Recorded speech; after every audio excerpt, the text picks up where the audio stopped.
axe making and woodworking are two very intense, carpentry as well, two very intense things to do that require a lot of concentration and focus, because you're constantly dealing with sharp things, and you can really hurt yourself. Every once in a while, I mean, I've been dealing with sharp tools of varying degrees over a career, and you just have some times where you end up with stuff you just can't do anything about, and you just have to take care of them and move along. People are like, well, hey, why don't you wear gloves? Well, when you have stuff, let's see if we can get that, see that edge? And see that edge? It's just barely enough. See that hole right there? And that's just letting it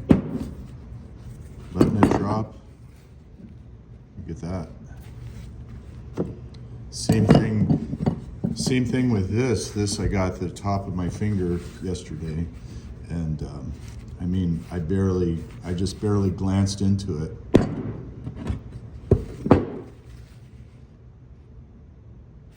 It happens that fast. You know, there I'm through both layers of deerskin. I'll do it lighter.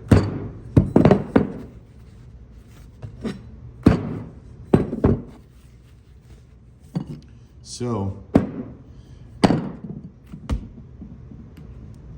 the same effect with, you know, you can go bigger and thicker to actually get some protection, although if it's hard enough, it's going to go through like railroad gloves or something thicker.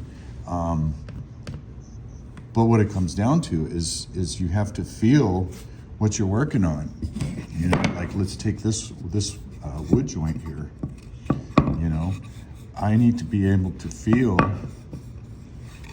how flush something is. I need to have my skin on the wood. So it is just, it's a bit of a dance, it is.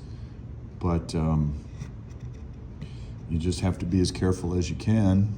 When I'm using a carving hatchet, I do use a chainmail glove on the hand that's holding the piece. And before I do any more chopping, I'm probably gonna invest in some chainmail socks. But you know, there's not a lot you can do except try to situate yourself to where you're focused, because there's just, you know, let's roll that on there. My goodness, I just rolled that on there, and oops, I dropped my chisel on my hand.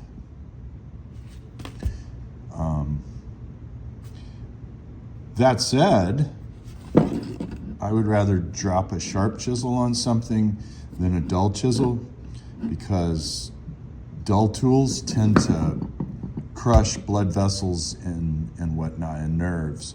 Whereas if you have a clean cut, if you get to it and you take care of it, it'll go back together and it'll heal faster.